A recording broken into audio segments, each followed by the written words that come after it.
একজন forensic fingerprint expert ছিলেন এবং পরে দেখা গেল তিনি একজন সাধারণ একজন মেডিকেল কলেজে একজন কর্মরত ডক্টর। তো তাহলে ভেবে দেখুন, মানে একের পর এক তৃণমূলের লোকজন এখানে জড়িত রয়েছে, এর ভেতরে এই পুরো র্যাকেটের মধ্যে জড়িত রয়েছে, যারা মৃতদেহ মর্গে সেগুলোকে না রেখে সেই মৃতদেহের সঙ্গে অশালীন ভিডিও, মৃতদেহ থেকে অর্গ্যানগুলোকে কেটে নিয়ে সেগুলোকে অন্য জায়গায় পাচার করতো এবং লাখ লাখ টাকা ইনকাম করতো এবং সেটা 200 কোটির দুর্নীতিতে পৌঁছেছে।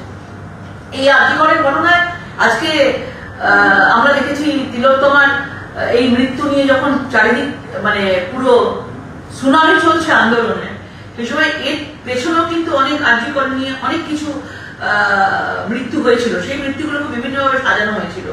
2001 সালে সৌমিত্র বিশ্বাস 25শে আগস্ট তাকে মানে মৃত অবস্থায় পাওয়া যায়। তাকে কি বলা হয়েছিল?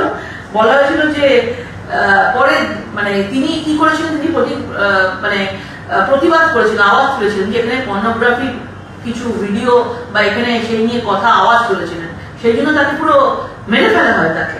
2003 সালে অভিজিৎ দত্ত মারা যান। সেখানে তাকে কি বলা হয়, মারা যাওয়ার পর তাকে কি কারণ দেওয়া হয়, যে তিনি ড্রাগ সেবন করতেন অতিরিক্ত ভাবে, সেই জন্য মারা গেছেন।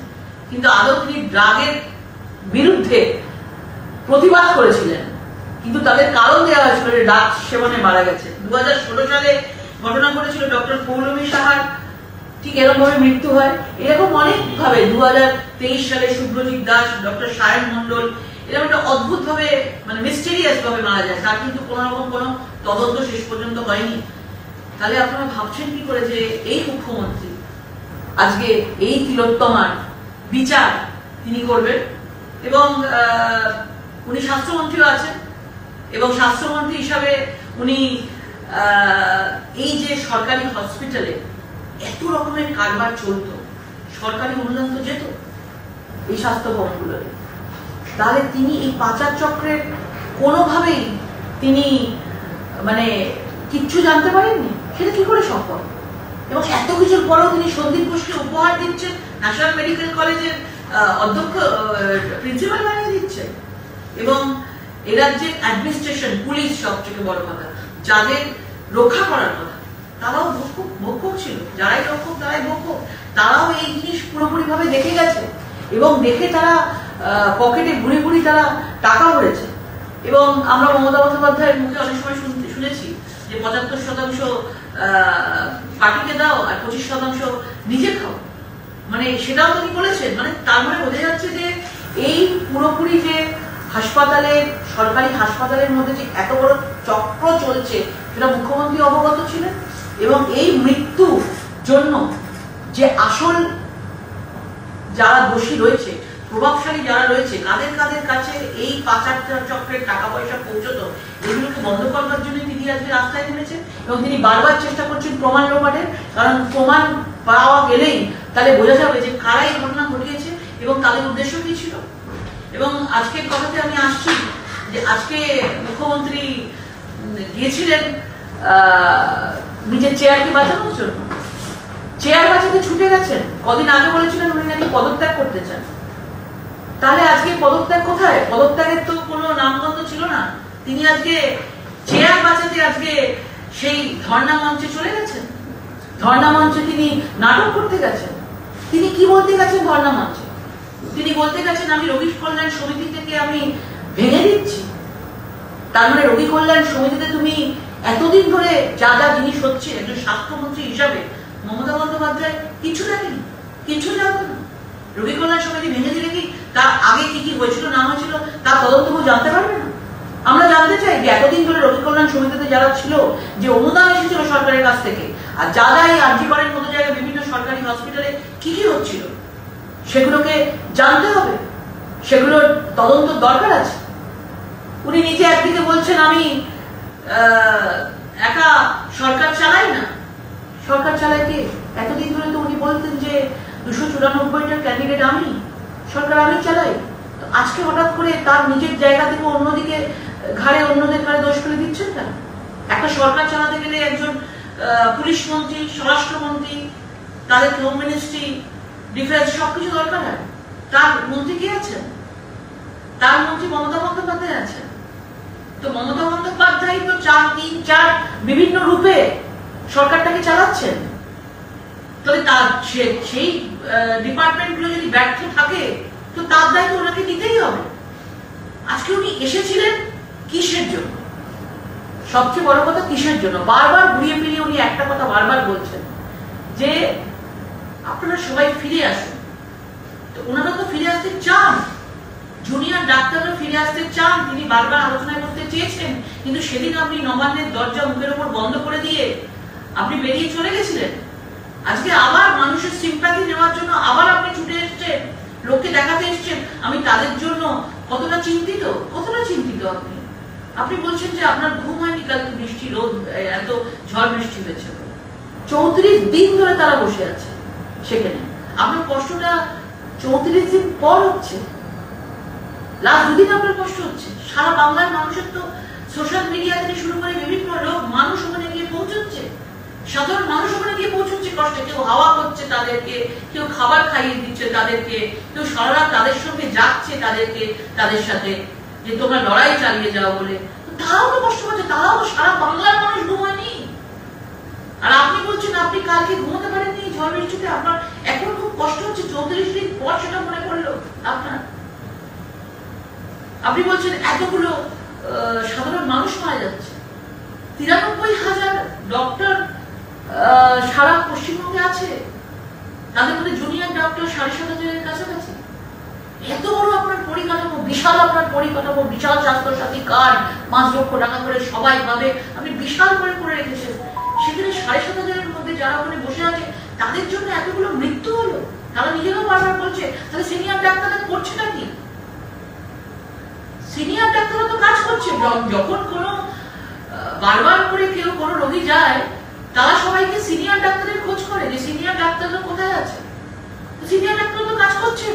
আজকে আপনার জুনিয়র ডাক্তারদের মানে খোঁজ করছে বলছেন, যারা রোগীরা আসছেন, পেশেন্টরা আসছেন, তারা হচ্ছে জুনিয়র ডাক্তাররা বলছে তাদেরকে খোঁজ করছে বলছেন। তো আপনি বিভিন্ন ভাবে চাইছেন নানা রকম ভয় দেখিয়ে মানে এই আন্দোলনটা যাতে বন্ধ হয়ে যায়। আপনি বারবার একটা কথা সাবধান করছেন, খাবারের কথা বলছেন। মানুষ নিজের রাত্রে রান্না করে নিয়ে যাচ্ছে, মানুষ রান্না করে নিয়ে মানুষ ওখানে পৌঁছচ্ছে টিফিন ক্যারিয়ার নিয়ে ডাক্তারদের মুখে অন্ন তুলে দেওয়ার জন্য।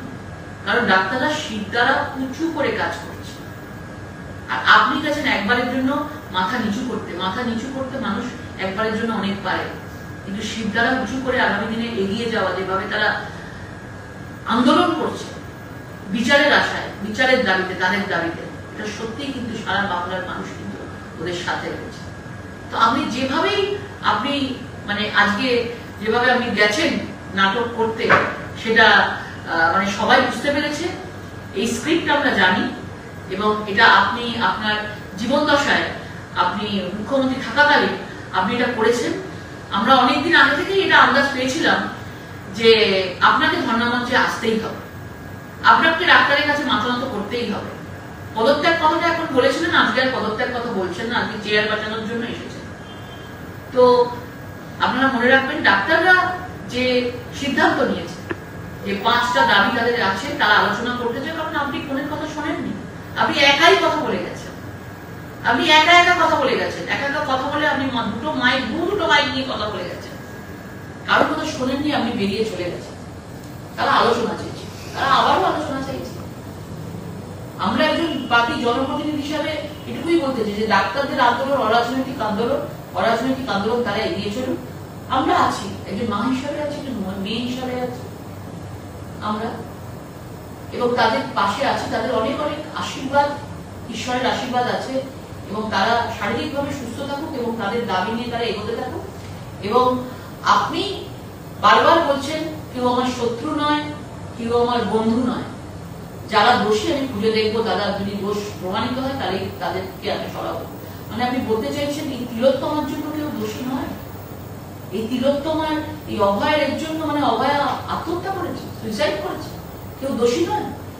অন্য জায়গা থেকে এসে দেখো এত বড় কাণ্ড ঘটিয়ে দিয়ে যায়নি। ওরকম একটা সরকারি হাসপাতাল মধ্য কলকাতার মতো একটা জায়গায় এত বড় একটা নৃশংস ঘটনা ঘটে গেছে। আপনি এরপরে বলছেন যে আমি দেখবো কেউ যদি দোষী থাকে, আমি ভেবে চিনে বিবেচনা করে দেখবো। আবার পরে বলছেন আমি প্রতিশ্রুতি দিয়ে যাচ্ছি। আপনি সিবিআই হওয়ার আগেও বলেছিলেন আমি সময় চাইছি 5 দিন, এবারেও আপনি সময় চেয়ে গেলেন, এবারেও আপনি প্রতিশ্রুতি বলছেন। আপনি প্রতিশ্রুতি কথাটা কতভাবে আপনি সমার্থক হিসেবে ইউজ করেছেন। এর আগেও আপনি প্রতিশ্রুতি কথাটা বলেছেন যে প্রতিশ্রুতি মানে প্রতারণা, আপনি বলেছেন প্রতারণা মানে চিটিংবাজি। তো প্রতিশ্রুতি প্রতারণা চিটিংবাজি সেটা আপনার মুখ দিয়েই বেরিয়েছে। আপনি আজকে সেই প্রতিশ্রুতির কথা বলছেন, তাহলে কোন বাংলার মানুষ বলুন আপনাকে বিশ্বাস করে? আপনাকে কেউ বিশ্বাস করে না, আপনাকে কেউ ভরসা করতে পারে না। কারণ এতদিন ধরে যে এত মহিলাদের উপর অত্যাচারের ঘটনা ঘটেছে, কামদুনি, পার্ক স্ট্রিট, কাকদ্বীপ, কুচবিহার, জলপাইগুড়ি, বীরভূম থেকে শুরু করে পুরুলিয়া, বাঁকুড়া, যা যা জায়গায় ঘটেছে, একটার তো বিচার হয়নি। আপনি ঘুরিয়ে ফিরিয়ে আস্তে আস্তে পাশ কাটিয়ে বেরিয়ে চলে গেছেন, বিভিন্নভাবে মিথ্যা কথার আশ্রয় নিয়েছেন, মুখোশের আড়ালে ভয়ঙ্কর যে দৃশ্য আমরা দেখেছি মুখোশ করে চালিয়েছেন। কিন্তু এবারে আর মানুষ মানবে না। এবারে এই প্রতিশ্রুতি কথাটা আপনার ডিকশনারিতে একটা প্রতারণার শব্দ হয়ে দাঁড়িয়েছে। সেই জন্য আমরা ডাক্তারদের সাথে আছি এবং এর বিচার আপনাকে দিতেই হবে। এবং জুনিয়র ডাক্তাররা যে শির দ্বারা উঁচু করে এগিয়ে চলেছে তাদেরকে স্যালুট জানাই, তাদেরকে কুর্নিশ জানাই। তারা এগিয়ে চলুক অরাজনৈতিক ভাবে। প্রত্যেকটা মানুষ ওনারা বলেছেন যে আমরা অরাজনৈতিক আন্দোলন, এখানে আমাদের নিজেরা বলেছেন এখানে আমাদের কোনো রাজনৈতিক রং নেই। তারা যখন নিজেরা বলছে প্রত্যেকটা মানুষ তাদের সাথে আছে এবং তাদের সাথে সবাই অংশগ্রহণ করুন এবং সবাই তাদেরকে মনের জোর দিন। কারণ তারা যে কথাটা বলছে সেটা বাংলার মানুষের কথা, তৃণমূল কংগ্রেসের কথা নয়, বাংলার মানুষের কথা বলছে। সেই জন্য বাংলার মানুষের কথার সঙ্গে জুনিয়র ডাক্তার রয়েছেন, তারা এগিয়ে চলুক, তাদের দাবিগুলো থাকুক। এই বলে আমি আমার বক্তব্য শেষ করছি। 200 কোটি টাকা দুর্নীতি এই পরিসংখ্যানটা তো বিরাট একটা অভিযোগ। হ্যাঁ, আজকে সিবিআই তদন্ত করতে করতে এরকমই একটা সংখ্যা আসছে, প্রায় 200 কোটির কাছাকাছি। মানে এক একটা অর্গান প্রায় 10 লাখ 15 লাখে বিক্রি করেছে বিভিন্ন ভাবে, এবং সেটা আশেপাশের দেশ বাংলাদেশের কোনো জায়গায় পাচার করেছে। বাবু কি ভয়ঙ্কর! মানে আমাদের বাড়ি এখন কেউ যদি বডি কেউ ডোনেট করে, কেউ চাইছে না যে বডি ডোনেট করতে। বডি ডোনেট করা হয় তাহলে তাদের যারা রিসার্চ করবে, যারা রয়েছে ডক্টররা রয়েছে, তাদের জন্য করা হয়। তারা পড়াশোনা করবে, তারা জানবে ফিজিওলজির ব্যাপারে, জানবে তারা, তার জন্য করা হচ্ছে। এটা কি শুধু আরজিকর না সমস্ত বিভিন্ন সরকারি হসপিটাল? এটা কিভাবে চক্রটা? এই চক্র একটা বিশাল চক্র। আমার মনে হয় যে সিবিআই তদন্ত করতে করতে নিশ্চয়ই বের করতে পারবে যে এই 200 কোটির কাছাকাছি যে এই বড় দুর্নীতি, এই অর্গান প্যাকেজ দিয়ে আমরাও দেখেছি মিডিয়ার মাধ্যমে যে বেরিয়েছে, এইটা আমার মনে হয় ভয়ঙ্কর জিনিস। এবং হয়তো এই অভয়া, এই তিলোত্তম এটা জেনে গিয়েছিল, সেই জন্যই আজকে তার এই পরিণতি হয়েছে। অর্গানটা কিভাবে, মানে কাদের অর্গানটা পাচার করা হবে বলে অভিযোগ? মৃত ডেড বডি, মৃত মানুষের অর্গান। আপনারা জানতেই পারবেন না যে কোনো জীবিত মানুষকেও, তাকেও বিভিন্ন ধরনের অপারেশনের মাধ্যমে অনেক সময় অর্গান সেখান থেকে কিডনি, সেখান থেকে একটা কিডনিও বের করে নেওয়া হয়। তারা তো জানতেই পারে না, কারণ তারা মানুষ তো ডাক্তারের উপর ভরসা করে, সে তো জানে না আমার সাথে কি ধরনের অপারেশন হচ্ছে বা আমার শারীরিকভাবে তারা কিভাবে ট্রিটমেন্ট করছে। এরকম অনেক কিছু জিনিস, ভয়ঙ্কর ভয়ঙ্কর জিনিস বেরিয়ে যাচ্ছে এবং সবে তো আমরা দেখতে শুরু করেছি। আমরা আইসবার্গের ওপরটা দেখতে শুরু করেছি এবং আরো ভেতরে আমরা ঢুকে দেখতে পাবো যে ভয়ঙ্কর বাংলায় চলে। আমরা চাই সারা দেশ দেখতে। মৃতদেহের অর্গানের ক্ষেত্রে বিজ্ঞানসম্মত কিছু পদ্ধতি আছে ক্যাডভার ট্রান্সপ্লান্টেশনের ক্ষেত্রে, সেটা ব্রেন ডেথ হলে হতে পারে। আর মৃতদেহ থেকে যেরকম কর্নিয়া বা স্কিন এগুলো করা যায়, কিন্তু কিডনি বা লিভার বা হার্ট এগুলো কিন্তু মৃতদেহ থেকে সম্ভব না, মানে কাজে লাগানো। মৃতদেহ থেকে সংগ্রহ করলে বিজ্ঞানসম্মত ভাবে এটা কাজে লাগানো সম্ভব। একটা টাইম থাকে মৃতদেহের সঙ্গে। আমি যতটুকুনি জানি, শিখেছি আমি, একটা মৃত্যুর একটা বিশেষ সময় আছে, তারপরে সেই সময়ের মধ্যে কিন্তু সেইটা হয়। এবং সেই সময়ের মধ্যে কিন্তু যদি কেউ চক্ষুদান করতে চায়, যদি কেউ কিছু ডোনেট করতে চায়, তাহলে কিন্তু সেটা একটা সময়ের মধ্যে হয়। সেখানে চক্ষুদান, এবং সেগুলো যদি বাকি কোনো অর্গান থাকে তারও একটা সময় থাকে।